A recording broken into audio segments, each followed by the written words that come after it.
Assalamualaikum warahmatullahi wabarakatuh. Alhamdulillahirabbil alamin wassalamu ala asyrafil anbiya'i wal mursalin wa ala alihi wa sahbihi ajmain, amma ba'du. Pertama-tama marilah kita panjatkan puji dan syukur kepada Allah Subhanahu wa taala yang mana pada pagi yang berbahagia ini kita masih diberi kesempatan oleh Allah sehingga kita dapat berkumpul di tempat yang sangat berbahagia ini. Salawat beriring salam kita sajikan kepada junjungan besar Nabi besar Muhammad sallallahu alaihi wasallam yang telah membawa kita dari alam kebodohan kepada alam yang penuh dengan ilmu pengetahuan yang kita rasakan sekarang ini, beserta juga sahabat beliau sekalian. Yang saya hormati Bapak Kepala Sekolah SD Negeri 18 Bandar Baru, dan yang saya hormati seluruh Dewan Guru SD 18 Bandar Baru yang hadir di ruangan yang sederhana ini. Sekali lagi saya ucapkan ribuan terima kasih kepada kepala sekolah yang selalu memberi dukungan dan support kepada kami calon guru penggerak angkatan 9, baik di angkatan 9 maupun di angkatan sebelumnya, yaitu di angkatan 8. Pada kesempatan hari ini saya ingin memaparkan tugas daripada modul saya, yaitu 1.4 tentang budaya positif. Nah, sebelum saya jelaskan tentang materi hari ini, saya akan mengulang sedikit, yaitu tentang modul 1. Di modul 1 ada 4 kegiatan ya. Ada modul 1.1, ada modul 1.2, ada modul 1.3 dan ada modul 1.4. Di modul pertama, modul 1.1, di situ kami diajarkan tentang filosofis pemikiran Ki Hajar Dewantara. Di modul 1.2 kami diajarkan tentang nilai dan peran guru penggerak. Dan di modul 1.3 kami diajarkan tentang visi guru penggerak. Dan modul 1.4 juga diajarkan tentang budaya positif. Ini nanti akan ada keterkaitan ke 4 modul tersebut.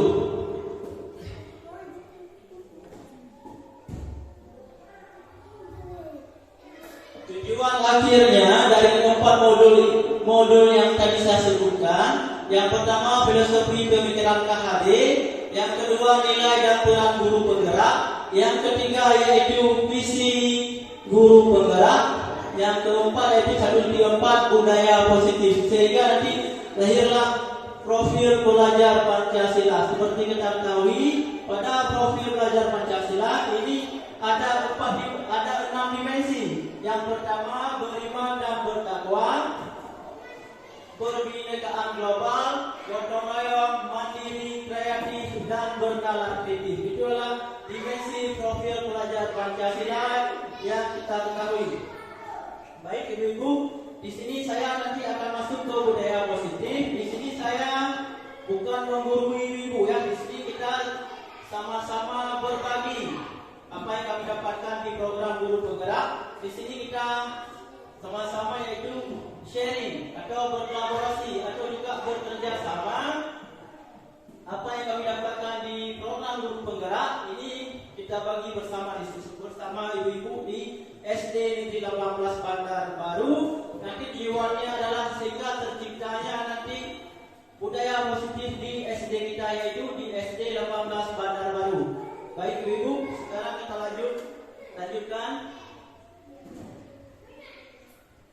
Yang pertama filosofi pemikiran Ki Hajar Dewantara.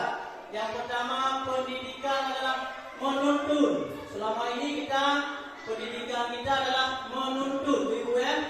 Di sini menuntun menurut Hajar Dewantara, menuntun segala kekuatan kodra yang ada pada anak, alam dan zaman agar mereka mencapai keselamatan dan kebahagiaan setinggi-tingginya. Yang kedua yaitu pendidikan menghamba pada murid. Artinya menghamba ini bukan kita sujud sama anak-anak kita ibu. Di sini menghamba ini adalah pendidikan harus berpihak pada murid sesuai dengan minat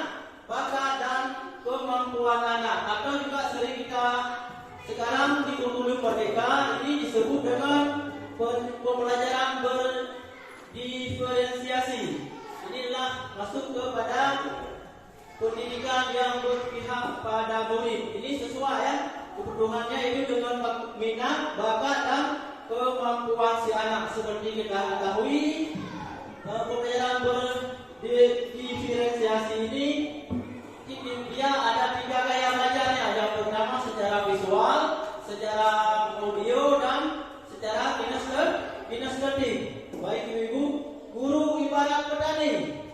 Bagaimana maksudnya?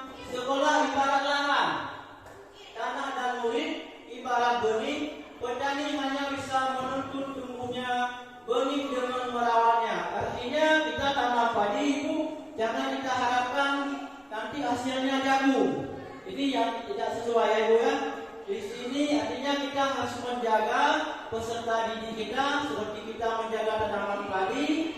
Tanaman padi di saat ada hama kita semprot, kita kasih air dan sebagainya sehingga nanti menghasilkan padi yang berkualitas. Begitu juga anak-anak di sekolah.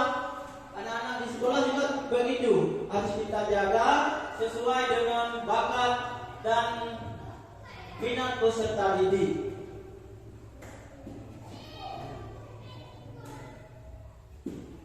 Di modul 1.3 di sana kami diajarkan tentang nilai dan peran guru bergerak.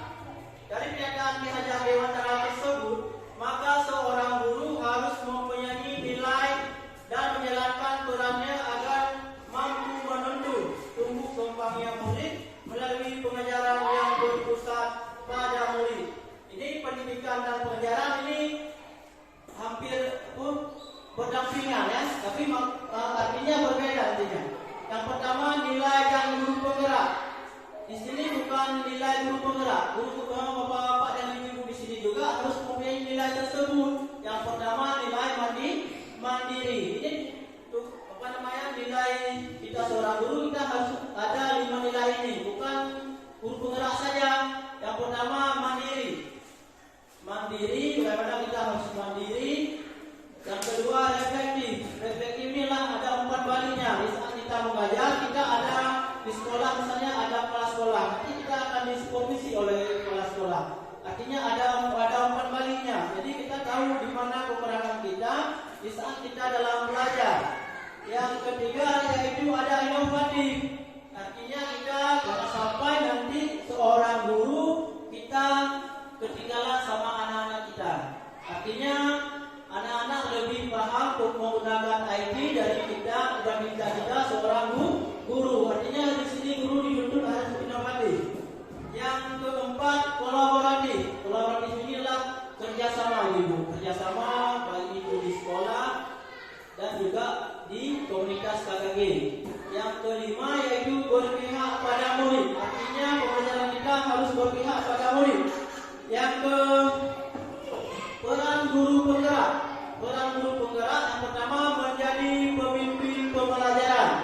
Yang kedua menjadi juk bagi guru lain. 3 mendorong kolaborasi, mewujudkan kepemimpinan murid, menggerakkan komunitas praktisi. Visi guru penggerak dalam mewujudkan suatu perubahan perlu dilakukan sebuah visi dan langkah-langkah yang tepat dalam mencapainya. Visi dapat terwujud jika terdapat kerjasama dengan semua warga sekolah.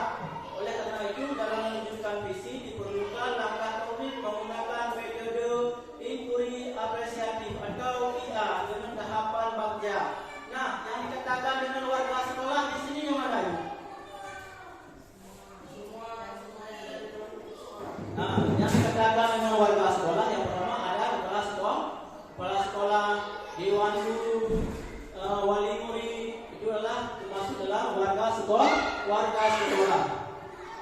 Tahapan bagjanya yang pertama BAGJA atau bagja. Di sini tahapannya yang pertama B, buat pertanyaan.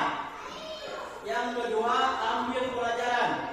Yang ketiga G, gali mimpi. J-nya yaitu jabarkan rencana, dan A-nya inilah atur eksekusi. Tahapan bagja ini nanti lahirlah budaya positif di sekolah kita, yaitu di SD Negeri 18 Bandar Baru. Misalnya di SD kita lihat anak-anak kelas berapa, misalnya contoh. Kemarin ada anak-anak kelas 4 dan 5 dan 6 ini masih kekurangan ya dalam literasi. Ini kita buat sebuah tahapan, nanti kita buat tahapan bagiannya. Yang pertama ada buat pertanyaan, ambil pelajaran, gali mimpi, jabarkan rencana, dan inilah atur eksekusi. Ini tahapan bagian ini dibuat, jangan kita harus komunikasi dulu dengan kepala sekolah. Nah, dari tahapan ini nanti kita ambil contoh di SD mana misalnya yang pernah menerapkan sehingga anak-anak sudah bisa belajar membaca. Ini tahapan bagian ini arahnya nanti akan membawa perubahan kepada SD kita, yaitu SD 18 Bandar Baru.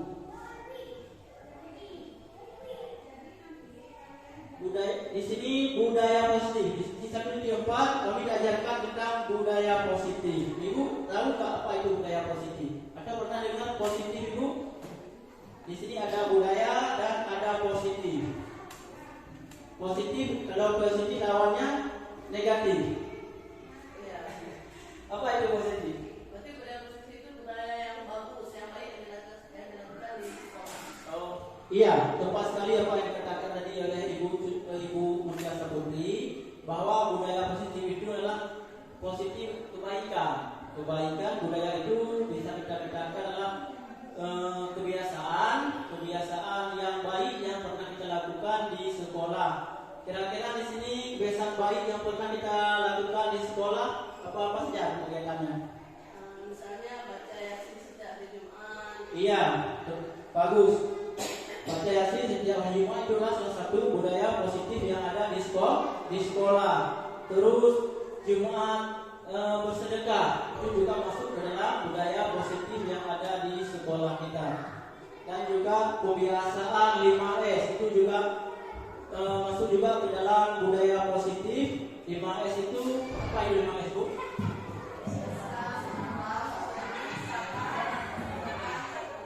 Iya, yang pertama sapa, terus salam, senyum, sopan, dan santun. Budaya positif juga dapat mendorong murid untuk mampu berpikir atau bertindak dan menciptakan sebagai proses memerdekakan dirinya sehingga murid lebih mandiri dan bertanggung jawab. Artinya budaya positif ini siswa nanti akan bertanggung jawab apa saja peraturan yang ada di sekolah sehingga dapat menumbuhkan budaya positif di sekolah kita di SD 18 Bandar Baru. Di sini ada pertanyaan, setuju tidak setuju?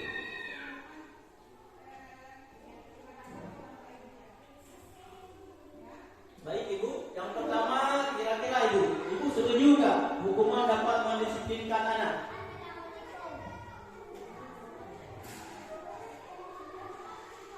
Kira-kira Ibu, hukuman dapat setuju?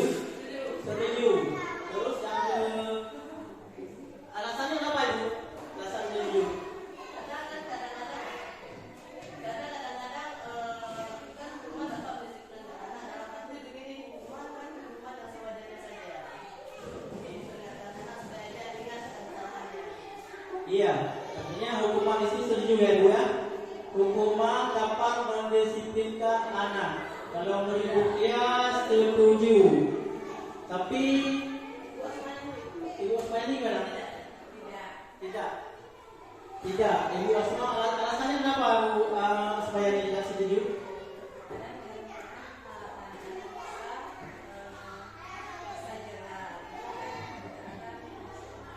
Iya. Di sini jawabannya tercepat di sini adalah jawabannya tidak. Hukuman dapat mendisiplinkan anak, jawabannya di sini tidak. Karena dengan ada hukuman, anak-anak nanti dia akan minder, kepercayaan dirinya akan hilang. Ini kalau hukuman dapat mendisiplinkan anak, nanti anak-anak akan ada cacian dari kawan-kawan yang lain sehingga membuat anak kurang percaya diri. Baik, untuk jawaban untuk pertanyaan nomor 2, pemberian hukuman dengan hal positif seperti membaca atau membersihkan halaman sekolah. dapat meningkatkan disiplin anak. Ibu-ibu setuju atau tidak? Pemberian hukuman dengan hal positif seperti membaca atau membersihkan halaman sekolah dapat meningkatkan disiplin anak. Setuju ibu-ibu atau tidak setuju dengan pertanyaan yang ada di dalam ruang?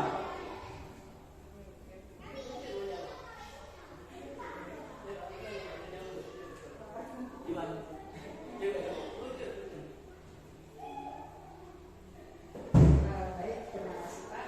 Jadi pemberian hukuman dengan hal positif seperti membaca atau membersihkan halaman sekolah dapat meningkatkan disiplin anak. Saya kurang setuju ya Pak, karena di sini dengan hukuman itu bisa jadi melemahkan mental anak. Jadi nantinya siswa bukan malah mengarahkan dirinya ke arah positif, malah anak akan cenderung lebih pemahamannya lebih rendah gitu Pak. Jadi di sini dengan hukuman itu anak bisa malu dengan temannya. Nah, akibatnya menghilangkan kepercayaan diri anak tersebut. Nah, itulah yang akan menjadi hal atau beban untuk anak yang merendahkan kualitas pendidikannya gitu Pak. Oke. Baik Ibu, terima kasih kepada Ibu Ida Samuri. Tepat sekali apa yang disampaikan oleh Ibu Ida Samuri tadi. Di sini pemberian hukuman kepada anak-anak dapat menghilangkan kepercayaan diri peserta didik. Lanjut soal atau pertanyaan nomor 3. Memberi penghargaan dapat meningkatkan motivasi belajar anak. Jadi gimana Ibu? Setuju atau tidak?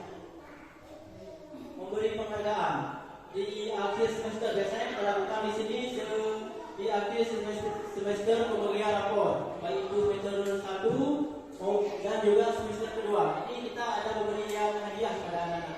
Menurut Ibu, setuju tidak? Menurut saya Pak, saya kurang setuju karena dengan penghargaan yang didapat anak, misalkan kan kita setelah selesai ujian semester di semester 1 maupun semester kedua, kita memberikan penghargaan berupa piala untuk anak yang mendapatkan juara. Nah, untuk apa efek dari hal tersebut? Jadi anak bukan lagi belajarnya bukan lagi karena keinginan tumbuh dari jiwanya, tapi karena anak tersebut mengejar pialanya gitu Pak. Nah, begitu situasinya berubah, artinya anak tersebut tidak lagi mendapat penghargaan, jadi otomatisnya bisa jadi anak tersebut dengan anak juga harus kita ajarkan, yaitu secara kinestetik, artinya harus kita arahkan dengan menulis, misalnya seperti itu. Sehingga di sini ada 6 profil pelajar Pancasila. Yang pertama, beriman dan bertakwa kepada Tuhan Yang Maha Esa, berbinekaan global, gotong royong, mandiri, bernalar kreatif dan bernalar kritis. Di sini program intrakurikuler. Yang pertama, pembelajaran berdiferensiasi.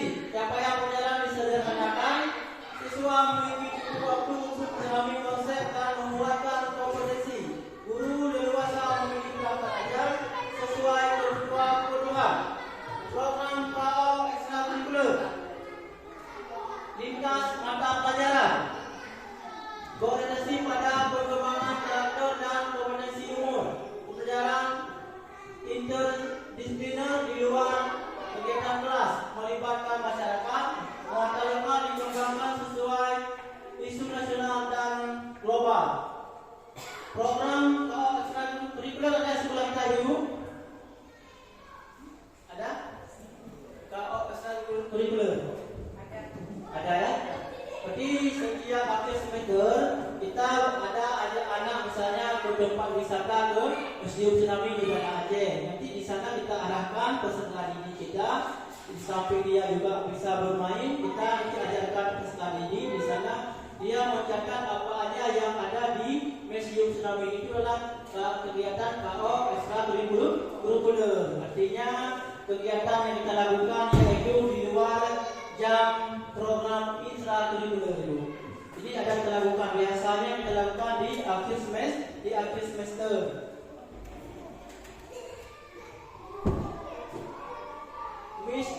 Miskonsepsi tentang teori kontrol. Ilusi guru mengontrol murid.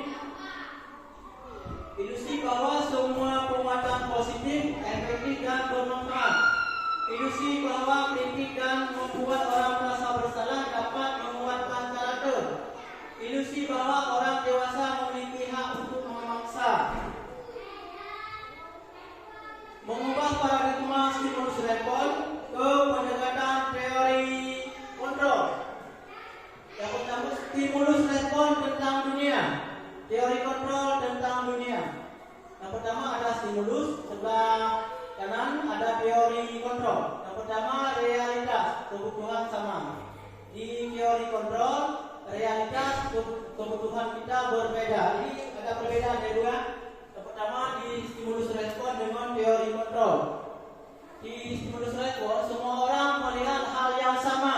Di teori kontrol setiap orang memiliki gambaran berbeda.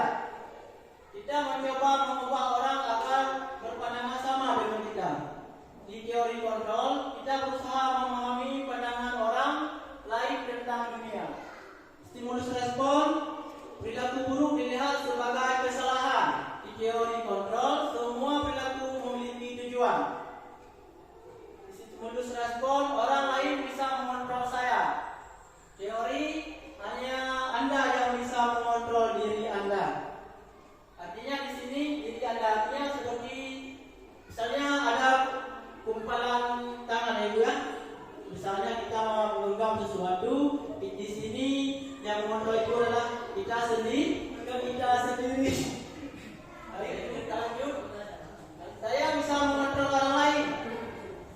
Pemaksaan ada pada saat menunjukkan gagal. Kolaborasi, konsensus menciptakan pilihan-pilihan baru.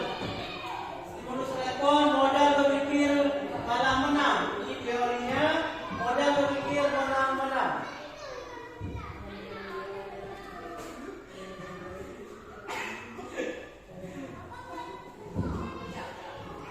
Kecenderungan pandangan tentang disiplin.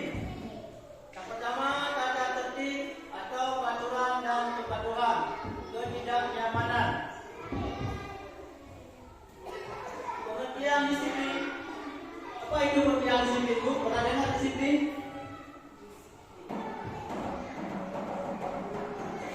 Disiplin yaitu suatu kondisi yang tercipta dan terbentuk melalui suatu proses dari serangkaian perilaku yang menunjukkan nilai-nilai ketaatan, kepatuhan, kesetiaan, keteraturan, dan ketertiban. Songeng Priyadarminto, Disiplin Kiat Menuju Sukses 1992. Nilai-nilai kebajikan.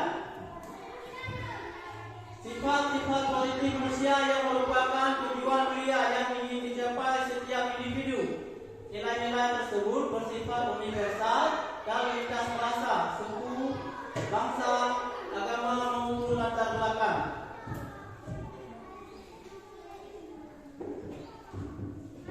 Setiap perilaku atau perbuatan memiliki suatu tujuan. Dengan mengaitkan nilai-nilai kebajikan yang diyakini seseorang maka motivasi intinya akan terbangun sehingga menggerakkan motivasi dari dalam untuk dapat mencapai tujuan mulia yang diinginkan. Nilai-nilai kebajikan yang ingin dicapai oleh setiap anak Indonesia. Yang pertama, beriman dan bertakwa kepada Tuhan Yang Maha Esa. Di sini Profesor belajar Pancasila Ibu. Akhlak mulia, akhlak beragama, akhlak pribadi, akhlak kepada manusia, akhlak kepada alam, akhlak bernegara. Ini masuk kepada dimensi profil belajar Pancasila pada dimensi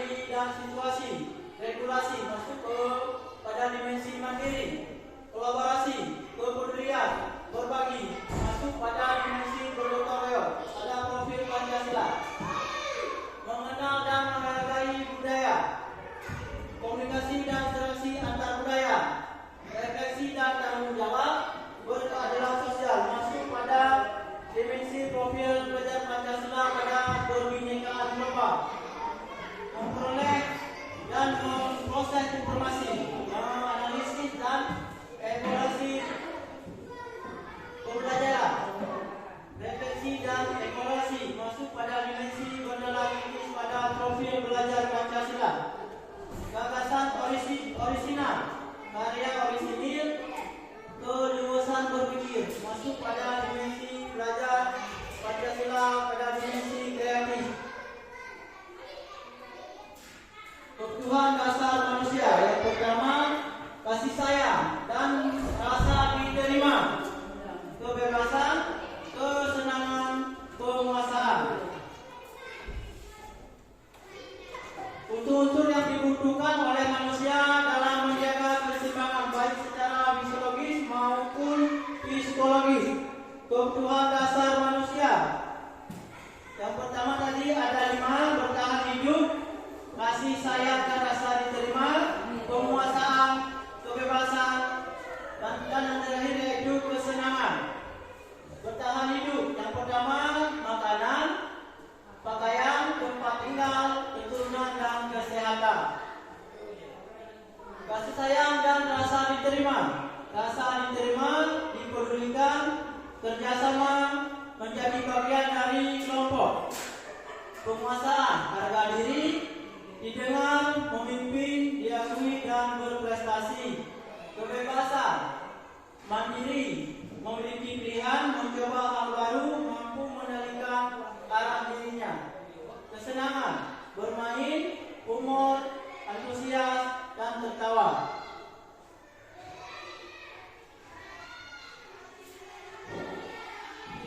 Kebutuhan dasar manusia. Aku senang main kejar-kejaran dengan ibu guru. Seru. Ibu kejar aku karena ibu guru sayang aku.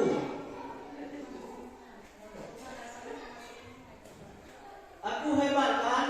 Bisa bikin ibu guru kejar aku. Aku bosan belajar mengulangi terus di dalam kelas.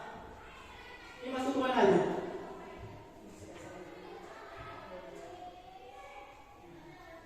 Ini masuk kepada kesenangan. Aku main kejar-kejaran. Artinya di sini bermain. Bermain masuk kepada kesenangan. Ibu kejar aku karena ibu guru sayang aku. Sayang masuk pada cinta dan kasih sayang. Aku hebat. Bisa bikin ibu guru kejar aku. Penguasaan. Dan yang terakhir yaitu aku bosan belajar mewarnai terus di dalam kelas. Inilah kebebasan.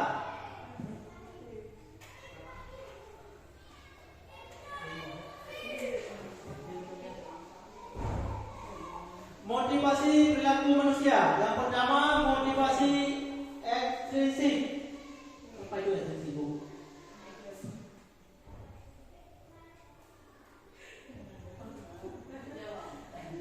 Untuk motivasi ekstrinsik yaitu untuk menghindari ketidaknyamanan atau hukuman apa yang akan terjadi apabila saya tidak melakukannya.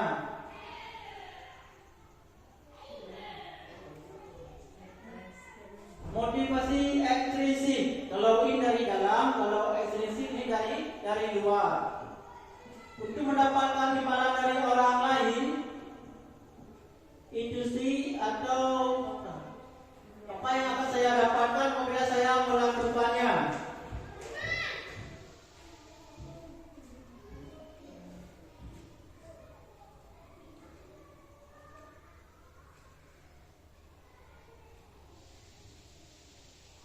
Untuk menghargai diri sendiri, saya akan menjadi orang seperti apa bila saya melakukannya.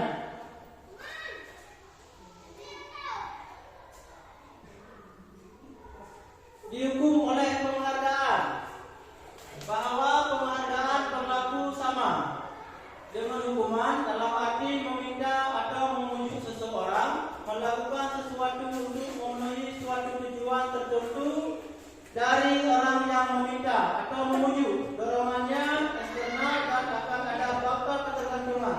Beberapa dampak dari pemberian penghargaan.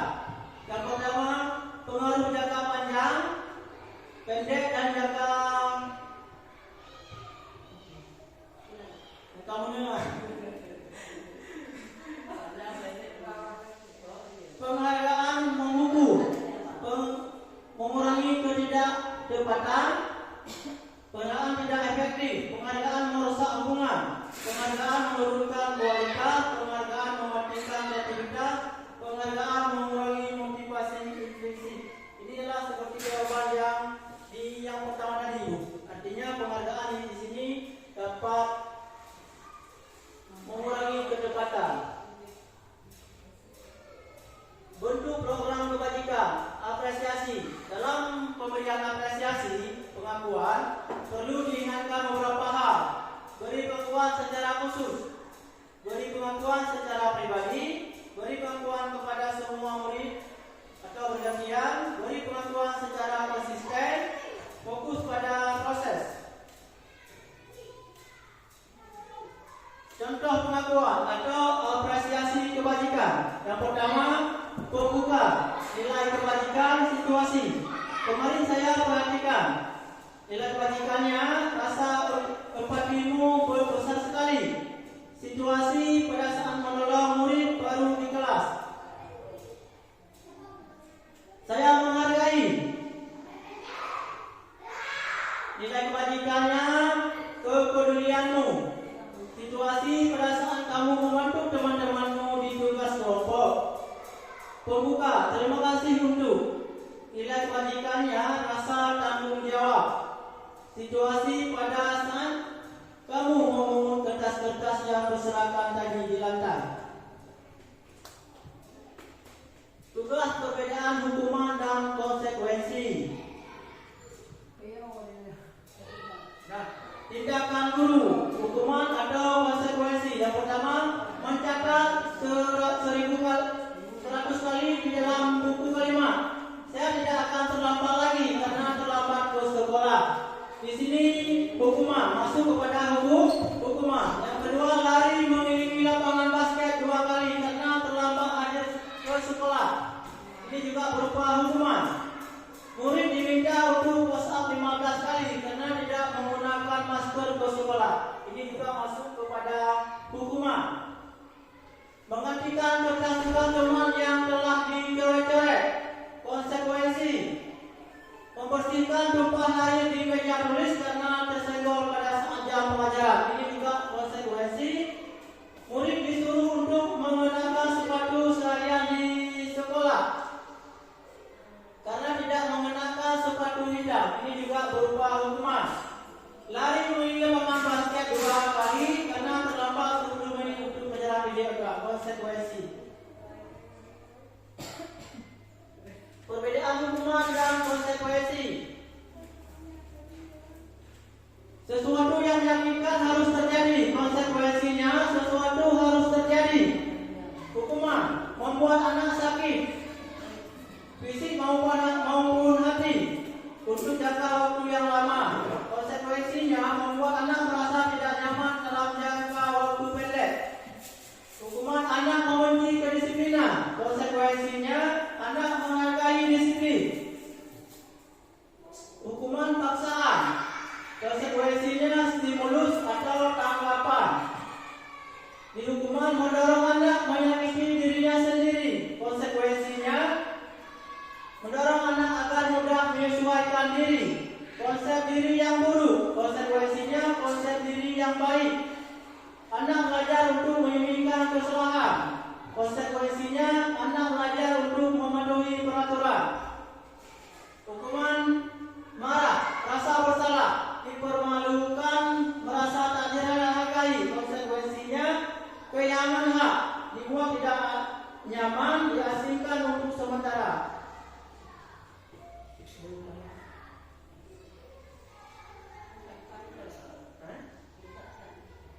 5 posisi kontrol guru. Yang pertama, penghukum, membuat orang merasa bersalah, teman, pemantau, dan manajer.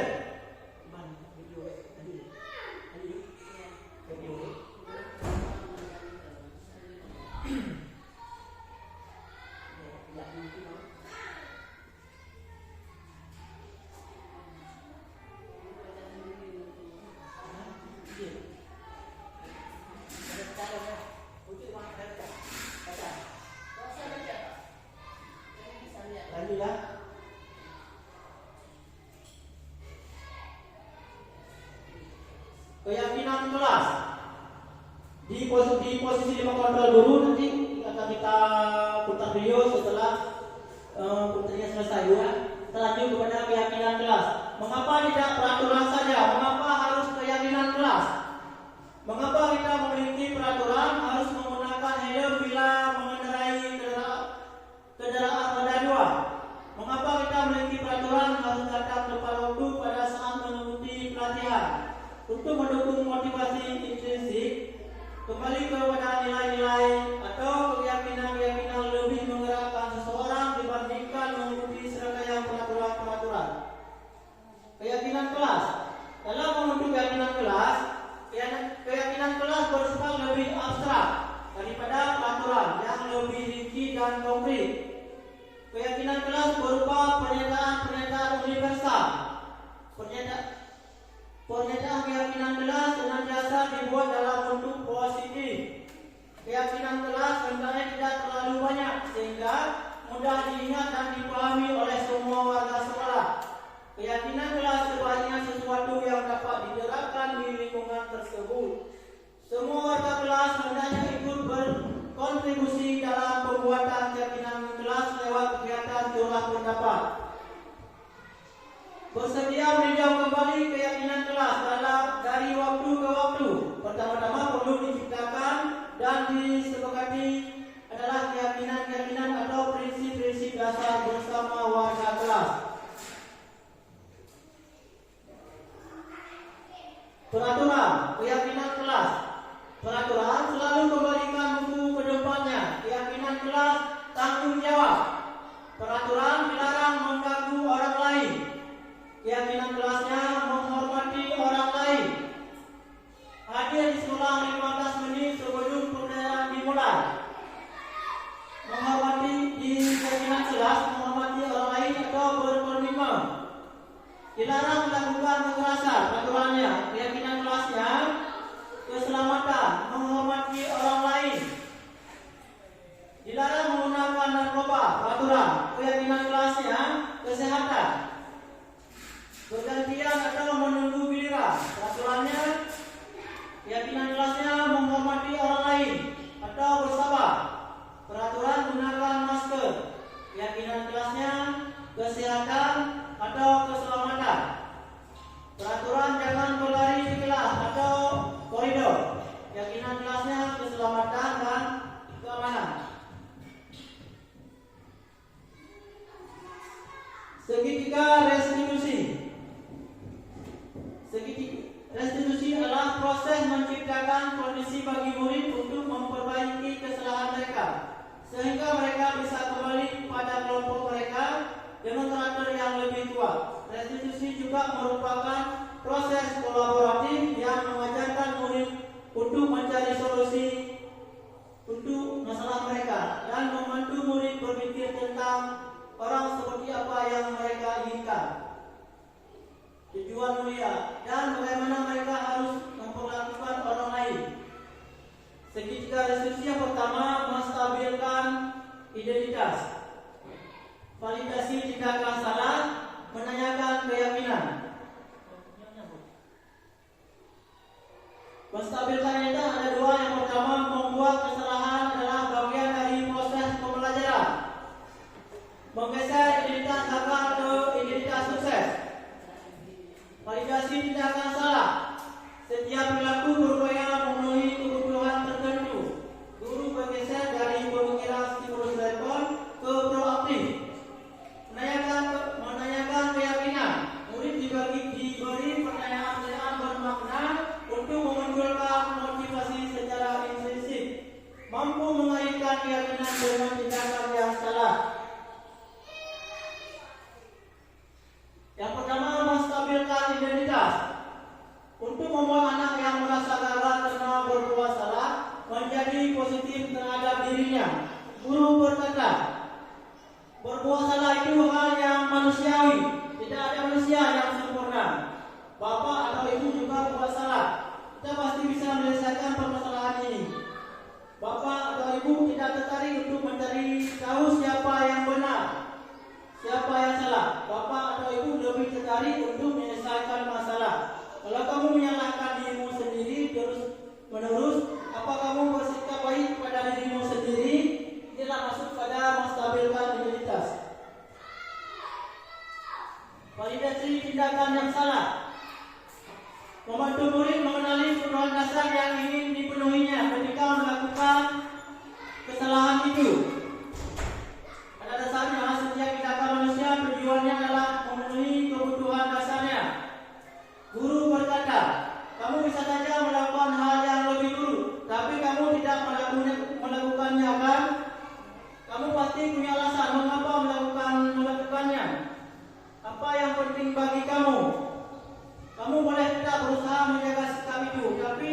menambahkan sikap yang lain, yang baru.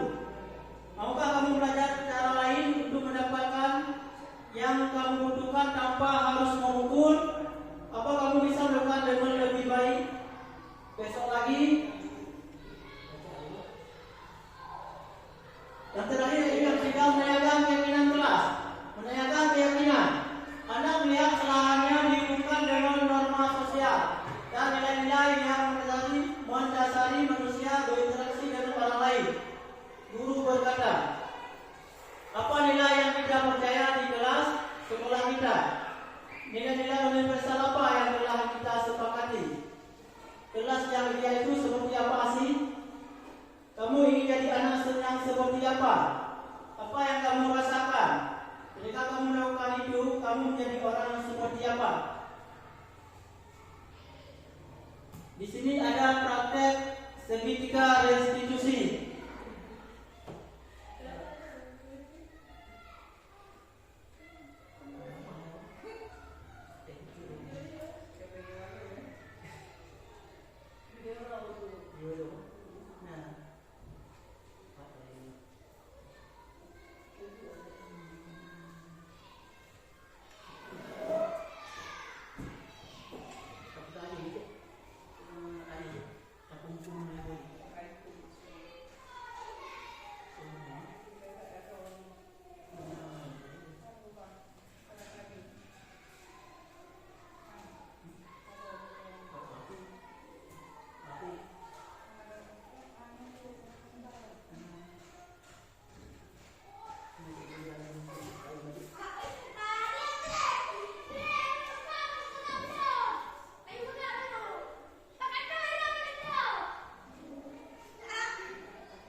Bandarbaru ini.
Baik Ibu, begitulah contoh praktek segitiga restitusi yang dilakukan oleh kawan saya Ibu Jutina Samudri. Sekarang kita lihat video satu lagi Ibu, yaitu 5 posisi kontrol seorang guru.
Baik Bu, dari 5 posisi kontrol tadi yang tadi kita lihat video di papan tulis Bu, posisi kontrol yang paling baik itu posisi kontrol yang mana Bu?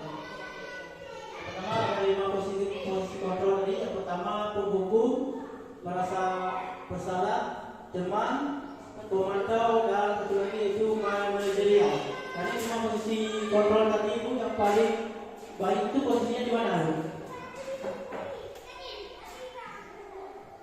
Yang paling bagus itu Bu, di posisi manajer Bu. Yang paling bagus posisi kontrol itu adalah posisi manajer. Kira-kira kita di sekolah posisinya di mana Bu? Di posisi mana? Di posisi mana? Manajer. Kira-kira juga kita pakai juga kita itu posisi sebagai pembuku.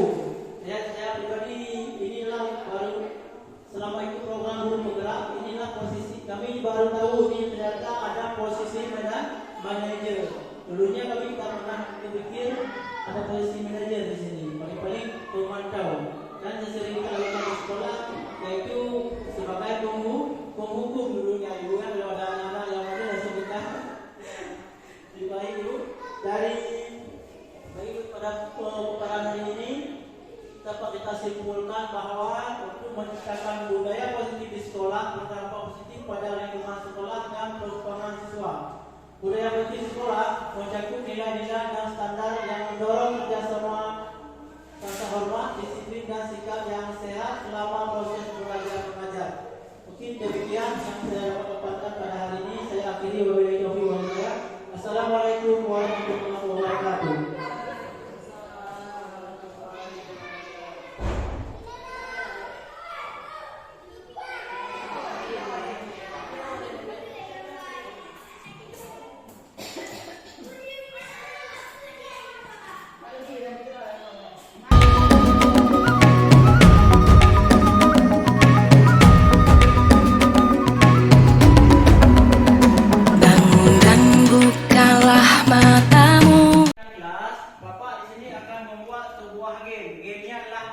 Game memori atau permainan daya ingat. Nah, di sini Bapak sudah membuat dalam bentuk kanva. Dalam bentuk kanva, nanti cara permainannya Bapak nanti akan menampilkan sebuah gambar. Tugas kalian nanti yaitu melihat secara detail gambar yang Bapak tampilkan. Waktunya sekitar 5 detik. Setelah itu nanti Bapak akan menghilangkan gambar tersebut. Nah, nanti Bapak akan membuat sebuah pertanyaan. Nanti kalian bisa menjawab yang ada di gambar yang Bapak munculkan tadi. Siap semuanya? Siap. Inilah game memori. Ini bisa dicoba juga di rumah nanti bersama. Kalau ada di rumah bisa juga dicoba di rumah. Oke, siap? Nah, yang pertama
menjelaskan. Perhatikan gambar secara detail. Nanti ada pertanyaan yang Bapak munculkan. Kalau semua, ini kalian pasti sudah tahu, ini secucuk semuanya pasti tahu kan? Makanya Bapak tadi suruh menjawab yang duduk saja. Ada berapa orang siswa yang duduk? Ada 3 orang. Oke, berarti kalian di sini belum fokus. Belum fokus terhadap game memori. Oke, coba munculkan sekali lagi.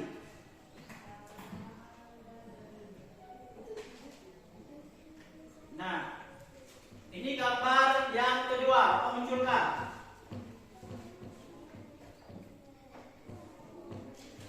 Bapak hitung mulai dari sekarang. Waktunya 5 detik. 1, 2, 3, 4, 5. Sekarang Bapak hilangkan gambarnya. Nah, kira-kira seperti apa pertanyaannya kan? Seperti itu kan? Sekarang Bapak munculkan pertanyaannya. Apa yang dibawa oleh sang pramusaji? Minuman. Lagi. Minuman sama atau minuman sama makanan. Yang jawab minuman sama makanan atau juga botol. Nah, ini semuanya sudah benar. Artinya kalian sudah fokus terhadap gambar yang Bapak munculkan tadi. Tepuk tangan semuanya.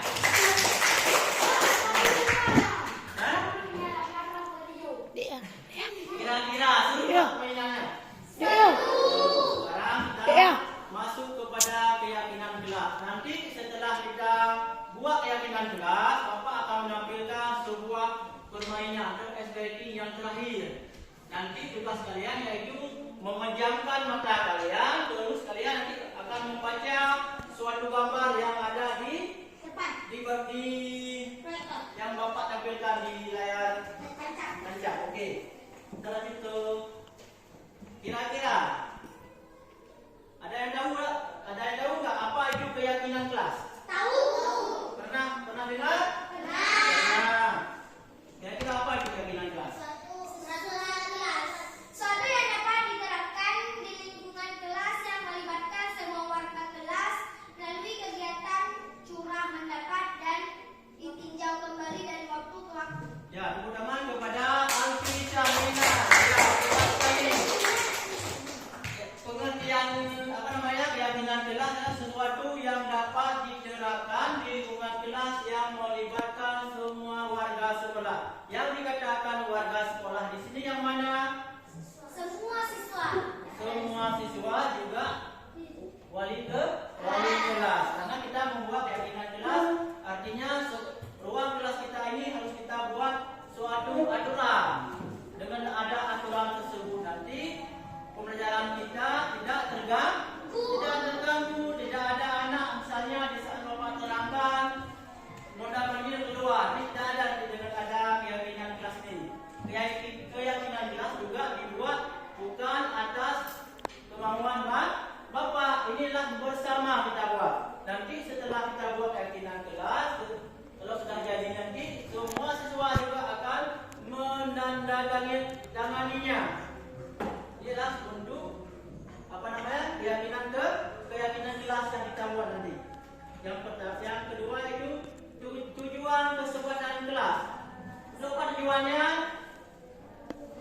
Ada tujuan juga. Yang pertama, menanamkan budaya positif yang akan menjadi bekal hidup murid untuk selamat dan bahagia.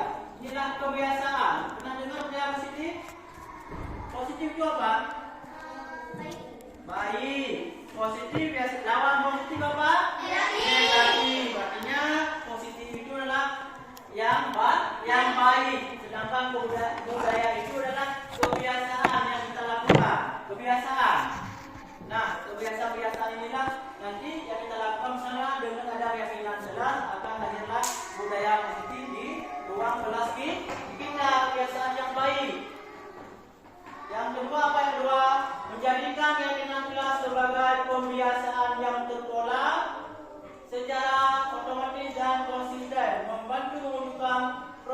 belajar Pancasila. Nah, di profil belajar Pancasila itu ada 6 elemen.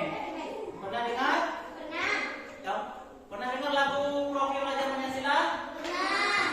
Bisa? Bisa. Ayo kita tes sekali. Belajar Pancasila, beriman dan bertakwa Kepada Tuhan Yang Esa dan berakhlak mulia, berbhinneka yang mandiri, kreatif dan bernalar kritis. Itu adalah 6 elemen profil belajar Pancasila. Oke, menciptakan proses berpikir kritis. Nah, berpikir kritis ini kan masuk kepada elemen profil belajar Pancasila tadi ya.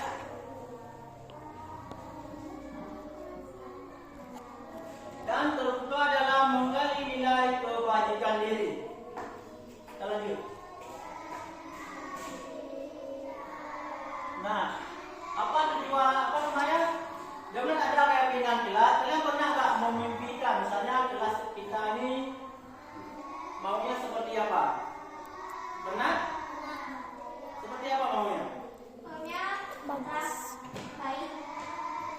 Ya, yang pertama terciptanya suasana pembelajaran yang aman, nyaman, tertib dan disiplin. Kalau tidak ada keyakinan kelas, kira-kira disiplin nggak kelas kita? Tidak. Aman nggak? Tidak. Tidak aman ya. Yang kedua apa? Pembiasaan berjalan tertib terwujudnya profil belajar Pancasila. Seluruh warga sekolah mampu bersinergi dalam menciptakan ekosistem pendidikan di kelas. Sekarang kita masuk membuat yaitu keyakinan ke kelas. Sekarang Pak bagi kertas ini. Tolong Najwa.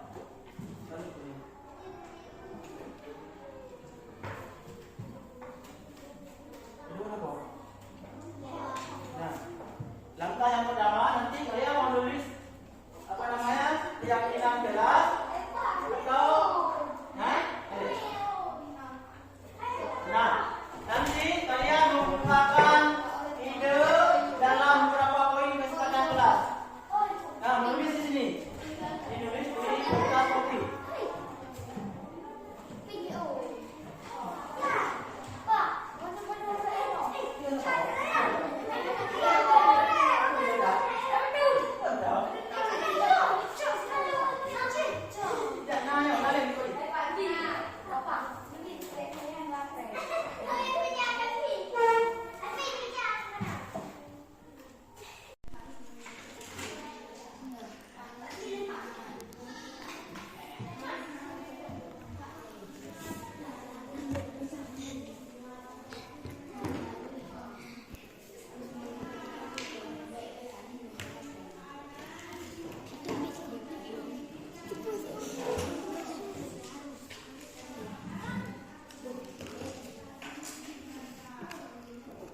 mengerjakan tugas, harus saling menghormati dan menyayangi, tidak boleh saling bermusuhan dan saling bertengkar. Terapi kali ini harus saling menghormati. Saya melaksanakan piket kelas dengan penuh tanggung jawab. Harus saling menghormati, tidak boleh makan di kelas. Nabi Fahmi harus saling menghormati, harus datang sekolah tepat waktu, jangan buang sampah di kelas, harus berdoa sebelum dan sesudah belajar. Oke, ini ada kata-kata ini masih bahasanya masih negatif. Sekarang kita ubah ke kalimat yang positif. Kira-kira harus saling menghormati. Ini apa kita buat?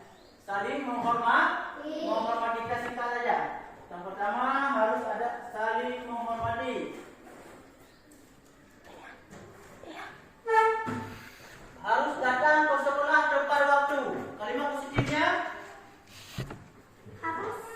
harus datang ke sekolah tepat. Datang ke sekolah tepat waktu. Satu, datang ke sekolah tepat waktu.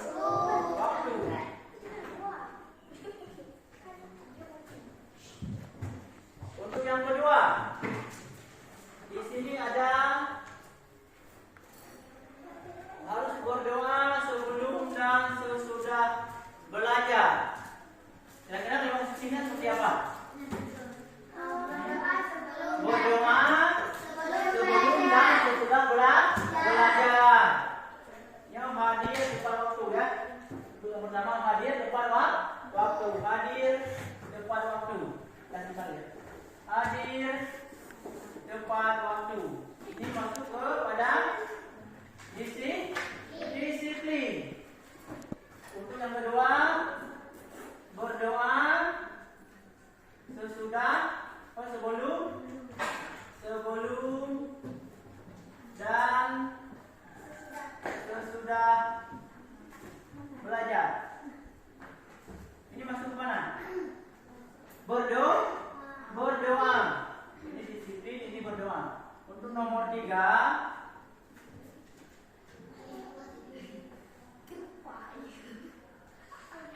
jangan membuang sampah sembarangan.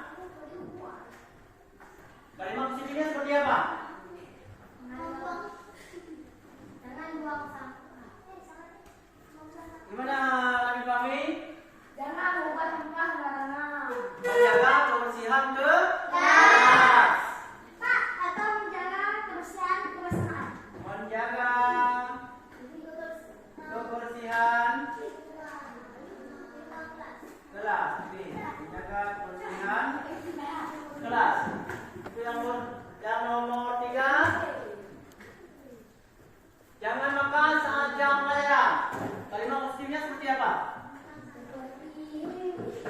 Menghormati, saling menghormati. Artinya di saat ada peserta didik yang makan juga harus menghormati guru. Karena itu juga tidak makan. Harus saling menghormati. Saling menghormati. 5, 6. Oke. Saling menghormati ya, Bapak. Laksanakan piket kelas dengan bertanggung jawab. Bapak, yang makan Saat jangan makan saat jam pelajaran. sudah saling menghormati. Masuk kepada saling menghormati. Oh, Bapak, harus mengerjakan tugas. Mengerjakan tugas tepat waktu. Mengerjakan tugas.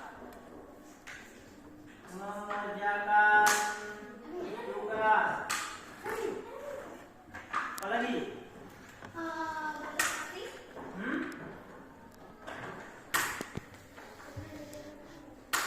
Saling menghormati, mengerjakan tugas, jangan membuang sampah, masuk kepada menjaga kebersihan. Jangan makan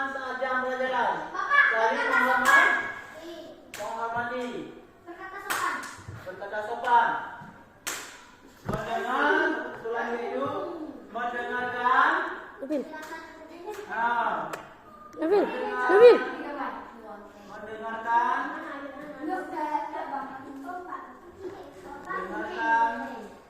Mendengarkan. Hah?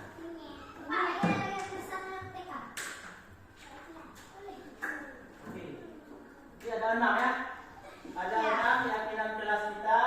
Ini sudah kita sepakati bersama? Sudah. Keyakinan sudah? Sepakat. Yang pertama apa? Yang pertama? Hadir pada waktu masuk kepada disiplin. Berdoa sebelum dan sesudah belajar. Berdoa. Terus saling menghormati. Juga masuk kepada saling menghormati. Menjaga kebersihan kelas. Masuk kepada kebersihan. Mengerjakan tugas.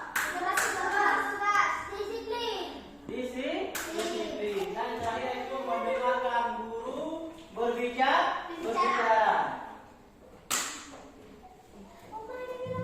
Ini kira-kira ada yang mau dirubah lagi?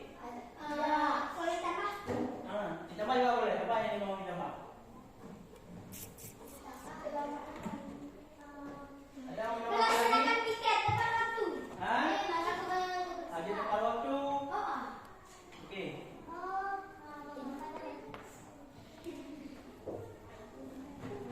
Tidak memandang guru. Mendengarkan guru, mengerjakan tugas, menjaga kebersihan. Lagi. Tidak memakai.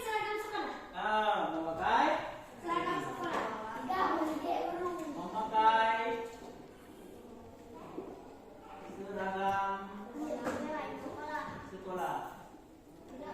Sesuai dengan apa? Memakai seragam sesuai dengan aturan sekolah. Memakai seragam sesuai dengan aturan sekolah.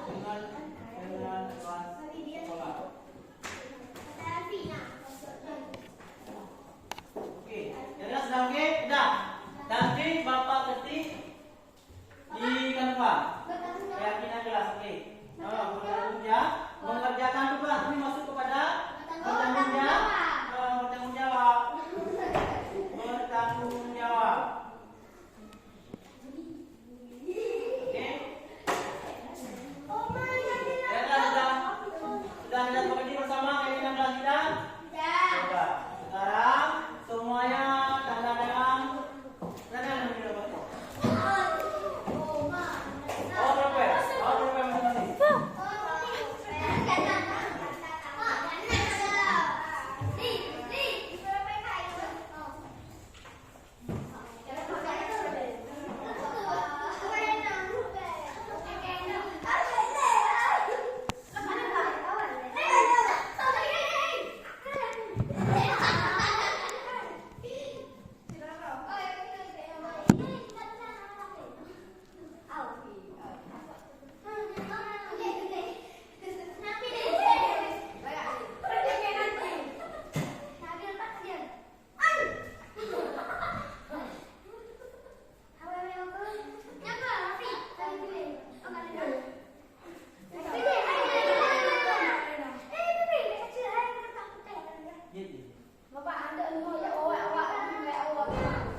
keyakinan kelas tersebut ada 7 keyakinan kelas yang bisa disepakati. Sekarang kita juga sudah menandatangani yang sekarang 4 lagi ya. Ya.